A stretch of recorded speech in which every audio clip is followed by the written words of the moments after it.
नमस्कार साथियों। राजस्थान में अभी सबसे ज़्यादा जो ज्वलनशील मुद्दा चल रहा है छात्रों के हित को लेकर है, जिसकी लड़ाई लगातार भूतपूर्व छात्र संघ अध्यक्ष जो है महेंद्र कुमार शर्मा लड़ रहे हैं।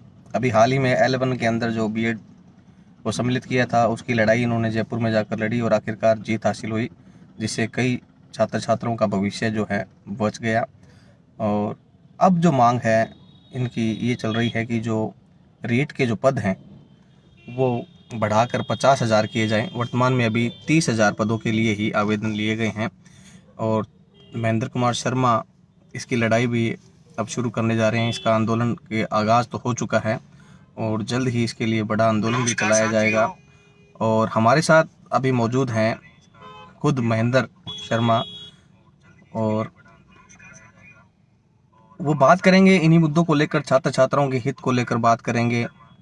और खुद हमारे साथ जुड़े हैं महेंद्र शर्मा और उनका कहना है कि जिस तरह से आज छात्र छात्राओं का भविष्य अधर में है, स्कूलों के अंदर अध्यापक नहीं हैं, छात्रों को पढ़ाने के लिए अध्यापक नहीं मिल रहे हैं और अध्यापकों को उनकी नौकरी नहीं मिल रही है। ऐसे में सभी वर्ग पीड़ित है, आंदोलन को मजबूर हैं, चाहे आंदोलन कोई भी हो। अभी बात कर लें ताज़ा मुद्दे की, तो जिस तरह से हनुमानगढ़ में शिक्षा मंत्री BD कल्ला पहुंचे थे, रात्रि को 11 बजे महेंद्र शर्मा ने उनके काफिलों को रोका और मांग की कि जो पद है रीट के 30,000 पद है उनको बढ़ाकर 50,000 किए जाएं, तभी जाकर वे शांत बैठेंगे। और उन्होंने चेतावनी भी दी कि अगर इनकी मांग नहीं मानी जाती है तो वे इस आंदोलन को पूरे स्तर पर देशव्यापी आंदोलन बनाएंगे, जिसके लिए उन्होंने रूपरेखा तैयार कर ली है। और जयपुर के शहीद स्मारक पर इनके आंदोलन का आगाज भी हो चुका है और जल्द ही महेंद्र शर्मा वहाँ खुद भी पहुँचने वाले हैं।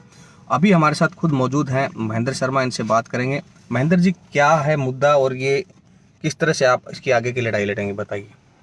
पहले तो साथी गुलाम नबी साथी को हम बधाई देना चाहते हैं कि ऐसे लोग जो युवाओं की चिंता को लेकर के, युवाओं के भविष्य की चिंता लेकर करके ऐसे जुड़े मुद्दे जिनमें दर्दनाक जो सवाल है आज युवा का, राजस्थान का युवा का, जिसने डिग्री ली परंतु उसको रोजगार नहीं मिला। जो साथी पहले तो देख रहे हैं, तमाम साथियों को ढेर सारी शुभकामनाएं कि आपने इस आंदोलन का आगाज किया है कि हमने, सरकारों ने जब डिग्री दिया उसका रोजगार भी दो। 3.5 साल हो गए भाई साहब, 3.5 साल हो गए, अभी तक 3.5 साल के अंदर सरकारों ने घोषणा की कि 31,000 रीट पद भरे जाएंगे, परंतु सरकार ने घोषणा की 3.5 साल में 5 बार आवेदन की तिथि बदली गई, 5 बार आवेदन की तिथि। परंतु मजाल है, राजस्थान की कांग्रेस सरकार 31,000 पर नोटंकी करती रही, 31,000 पर नोटंकी करती रही। 5 बार आवेदन की तिथि बढ़ा दी, संख्या बढ़ा दी। भागीदार होने के लिए, परीक्षा में भागीदार आवेदन करने के लिए बार बार तिथियां बढ़ाई गई। लोगों ने 3.5 साल में बीएड कर ली और वो लोगों ने भी परीक्षा दे दी। और कुछ लोग ये कह रहे हैं आज की ये भर्ती के लिए क्यों मांग रहे हैं, सरकार से कहना चाहते हैं कुछ लोग ओवरेज हो जाएंगे, अगली भर्ती का इंतजार नहीं है। ओवरेज हो जाएंगे साथी जिन्होंने पूरी जिंदगी लगा दी, अच्छे नंबर भी आए, परंतु उस पद नहीं होने के कारण वो रह जाएंगे। इसलिए तमाम साथी इस वीडियो को ज्यादा शेयर कीजिए और विद्यार्थी के इस दर्द को, चाहे वो BSTC का हो, चाहे वो बीएड का हो, इसके दर्द के लिए आगाज कर रहे हैं हम कि पदों की लड़ाई भी लड़ेंगे, मजबूती से लड़ेंगे। आप इस वीडियो को ज्यादा शेयर करो और आम जनता तक भेजने का काम करो, जगाओ लोगों को। मजबूती से लड़ेंगे इस लड़ाई को, मजबूती से। साथी आज गुलाम नबी सुबह फोन आए साथी का, चिंतन वाले साथी, मैं ऐसे पत्रकार साथियों को, राजस्थान की तमाम मीडिया जो जागरूक मीडिया है, जो सवाल उठाती व्यवस्था पर, ऐसे साथियों पर हम सलाम करते हैं। साथी बड़ा कार्यक्रम आज तक चैनल पर भी लेके आ रहे हैं कि हम राजस्थान के युवाओं की बात को लेकर के बड़ा कार्यक्रम रखेंगे आज तक चैनल की तरफ से, आपके दर्द को लेकर के। आज फेसबुक आईडी पर इन्होंने मिलना चाहा और सवाल पूछा कि क्यों रात्रि को आप मजबूर हो गए अपने बिस्तर छोड़ करके एक मंत्री का काफिला रोकने के लिए। साथी ने यह सवाल किया हमसे। हम कहना चाहते हैं साथी, हम मजबूर इसलिए हुए, हमारे माँ बाप ने मुश्किल दौर के अंदर हमें बीएड और बीएससी करवाया। हमारे घर के माँ बाप ने, हमने हर एक युवा का दर्द सुना जिसने जमीन गिरवी रख करके, जिसके गार्जियन ने जमीन गिरवी रख करके, बैंक से कर्ज लेकर के, माता बहनों के गेड़े अडाने रख करके हमें उस डिग्री को मिला, हमने उस डिग्री को प्राप्त किया। परंतु डिग्री मिली, डिग्री के पीछे सपने थे हमारे माता पिता के।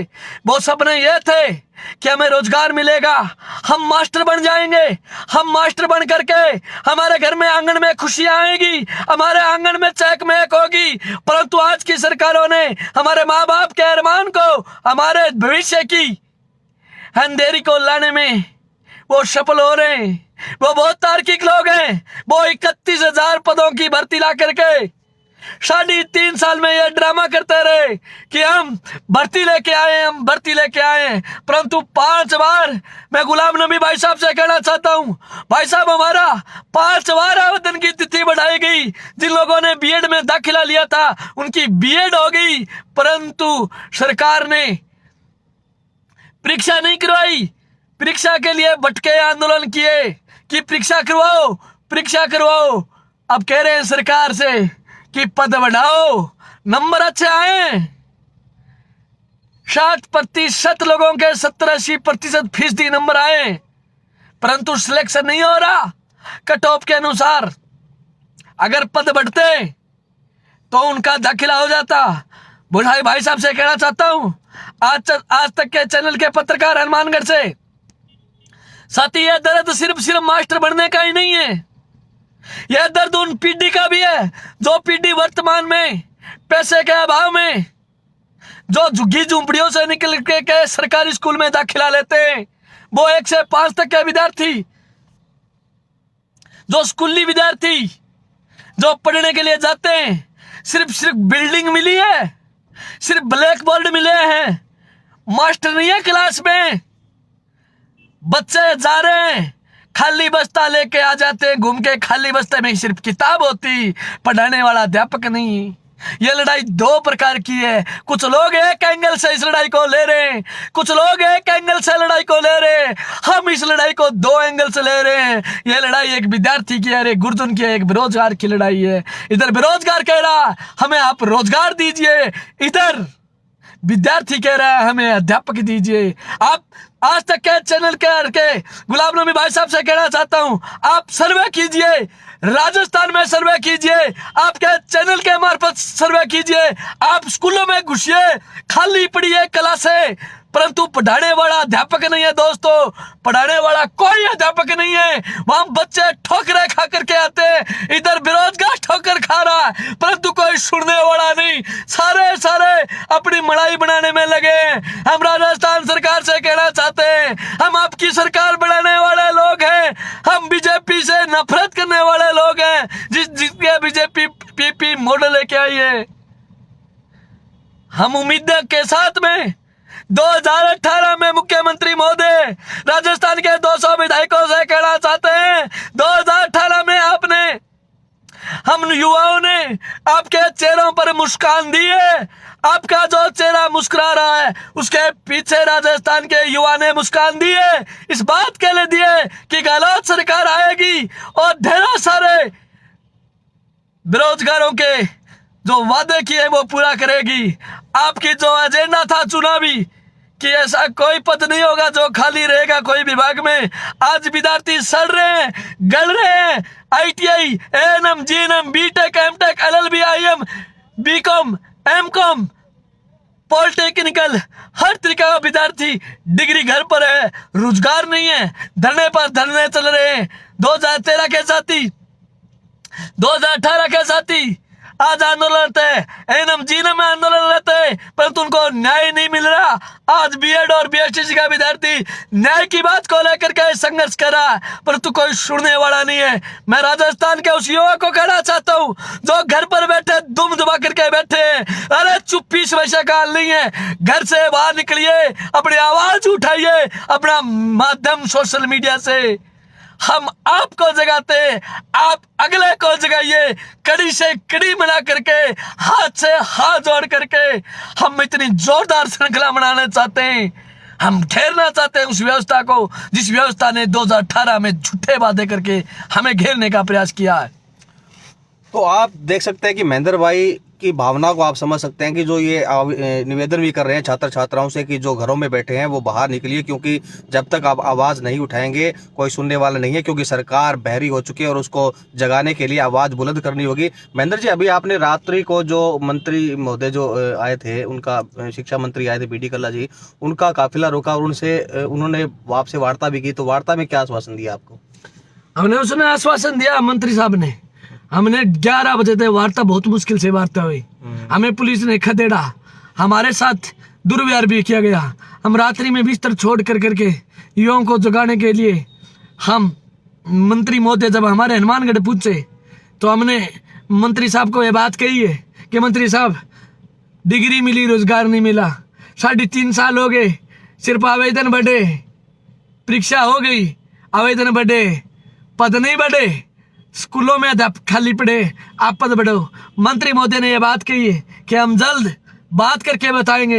मैं मंत्री महोदय से उसी वक्त कहा था, पुलिस ने फिर मुझे पकड़ने की कोशिश की कि मंत्री महोदय, सिर्फ आश्वासन नहीं चाहिए, हमें काम चाहिए। अब तुरंत प्रभाव से आप जल्द नए शिक्षा मंत्री बने, तुरंत प्रभाव से 51,000 पदों को पदोन्नति कर करके आप सोच रहे हो कि हमें वाई नहीं मिलेगी, मैं तो नया मिलूं, नई भर्ती लेके आऊंगा। परंतु मंत्री महोदय, सबको पता है कि 31,000 तक आगे की कोई पद बढ़ेगी, उसमें नाम आपका होगा, आप आगे आइए। हमने ये बात बोली, मंत्री महोदय ने कहा बात करेंगे। हमें अनुशासन, सिर्फ आश्वासन नहीं चाहिए, हमें काम चाहिए, हमें रिजल्ट चाहिए। 2023 में अगर कांग्रेस सरकार, मैं कहना चाहता हूं गुलाम नबी भाई साहब से, आज तक के साथी से और तमाम राजस्थान के युवाओं के साथियों से, अगर सरकार 2023 में दोबारा आने की प्रयास कर रही है तो राजस्थान के युवाओं की बात कर ले, वरना गांव में घुसने नहीं देंगे, रड़क पाड़ देंगे, गांव में माइक छीन देंगे। तुम्हारे एक कांग्रेसी विधायक का जो विद्यार्थी की बात नहीं करता, जो बेरोजगारों युवाओं की बात नहीं करता, घुसने नहीं देंगे। अगर आप युवाओं की बात सुनते हो, पद बढ़ाते हो, तो हम आपकी वाई करेंगे और जिंदाबाद भी बोलेंगे। हम झूठी गोली देने वाले लोग नहीं। तो साफ तौर पे महेंद्र शर्मा ने चेतावनी दे दी है कि अगर कांग्रेस सरकार इनकी मांगे नहीं मानती है तो आने वाले वक्त में ये जो कांग्रेसी पार्टी के नेता हैं उनको गांव में नहीं घुसने देंगे और शहर में नहीं घुसने देंगे, उनके माइक छीनेंगे। तो साफ तौर पे उनका इशारा है कि अगर आपको नेक्स्ट दोबारा रिपीट होना है तो उनकी मांगे माननी पड़ेगी। युवाओं को जो रोजगार के वादे किए थे आपने सत्ता में आने से पहले, उन वादों को पूरा करना होगा, नहीं तो एक बड़ा आंदोलन देखने को मिलेगा। महेंद्र भाई, अभी आपने जो जयपुर में आंदोलन किया था, लड़ाई लड़ी थी, एलन के अंदर जो बीएड को सम्मिलित किया गया था उसकी लड़ाई लड़ी थी, उसमें भी आपको काफी संघर्ष करना पड़ा। तो क्या ये जो नया आंदोलन है रीट की भर्ती को लेकर 30,000 पद से आप 50,000 की मांग कर रहे हैं, तो इसका क्या रूपरेखा आपने तैयार की है? कुछ लोग इस आंदोलन को लड़ाना चाहते थे, यह हिस्से की लड़ाई थी, बीएड और बीएसटीसी की लड़ाई नहीं थी। एनसीटी केंद्र सरकार द्वारा एक काला कानून लेके आई थी, उस कानून के अंदर L1 के अंदर बीएड को शामिल किया जा रहा था। प्राथमिक एजुकेशन को खत्म करने की एक पॉलिसी, एजुकेशन पॉलिसी को बढ़ाकर लाके आए थे जिसमें बीएड को शामिल कर रहे थे। हम तमाम साथी इस बात के लिए संघर्ष किया और हमने उस संघर्ष को विजय में तब्दील किया है। राजस्थान का युवा इस मामले में पूरे देश का मॉडल बनने भी जा रहा है। हमारी तमाम साथियों से ये बात भी हमने कही थी, ये लड़ाई बीएड और बीएसटीसी की नहीं है, ये लड़ाई को हमें लड़ाना चाहते हैं। आज जिस तरीके से हमने पदों की मांग की है, बीएड के साथी की पद बढ़ेंगे, बीएसटीसी के साथी पद बढ़ेंगे, हम एकजुट से लड़ना चाहते हैं, हम एकजुट होकर के लड़ना चाहते हैं उन व्यवस्थाओं से। जिसने बीएड कहा है तो उसको रोजगार दे, L2 के अंदर रोजगार दे, सेकंड ग्रेड के अंदर रोजगार दे, फर्स्ट ग्रेड के अंदर रोजगार दे। बीएड के पास में ऑप्शन है, सरकार से मांग करते हैं पद बढ़ाए। हम बीएड के भी साथ हैं, हम बीएसटीसी के साथ हैं। हमने ये बात कही थी, बीएड अनट्रेंड है, बीएड जिसने किया है वो अनट्रेंड है। किस बात के लिए अनट्रेंड है वो आप गुलाम नबी भाई साहब आपको बताना चाहता हूँ कि वो 1 से 5 तक पढ़ाने के लिए अनट्रेंड है। वो 1 से 5 तक वो नहीं पढ़ा पाते क्योंकि उनको जो वो 1 से 5 की शिक्षण विधि होती है वो उनको शिक्षण विधि नहीं सिखाई जाती है। और बीएसटीसी भी अनट्रेंड है। कुछ साथी ये कह रहे हैं कि बीएड को अनट्रेंड कर दिया, ये तो लड़ाना चाहता है। मैं कह रहा हूँ बीएसटीसी भी अनट्रेंड है साथियों। L2 के लिए 6 से 8 तक पढ़ाने के लिए, 8 से 10 तक पढ़ाने के लिए बीएसटीसी भी अनट्रेंड है। अलग अलग कोर्स, अलग अलग विभाजन किया गया। 1 से 5 तक का ज्ञान सिर्फ बीएसटीसी के पास में है। अरबों एनसीटी एक काला कानून लेके आई है जो बेरोजगारी को बढ़ाना चाहती, L1 में बीएड शामिल कर करके धूस मचाना चाहती। बहुत मुश्किल से बीएसटीसी किया, बहुत मुश्किल से बीएड किया, पर उनका हिस्सा नहीं मिल रहा। हमें एकजुट होकर के इस लड़ाई को मजबूती से लड़ना, और लड़ना ही नहीं और विजय श्री प्राप्त भी करना है। जब तुम एकजुट नहीं होंगे तब तक ये लड़ाई आगे नहीं बढ़ेगी। हमें एकजुट होना जरूरी है। अगर आगे बढ़ना है, भाई साहब बोल रहे थे बेरे और गुंगों को जगाने के लिए धमाके की जरूरत है। वो सरदार भगत सिंह की लाइन हमने 4वीं 5वीं की किताबों में पढ़ा है। असेंबली में बम इसलिए फेंका था, उसका मकसद ये नहीं था। कुछ साथी कह रहे हैं महेंद्र शर्मा बवाल कर रहा है। हमने उस भगत सिंह की एक एक सवाल पर एक एक लाइन से कहना चाहते हैं। भगत सिंह ने कहा था बम फेंकने से हमें किसी आदमी को नहीं मारना था, बम फेंकने का काम यह था कि बेरे और गुंगों को जगाने के लिए धमाके की जरूरत होती।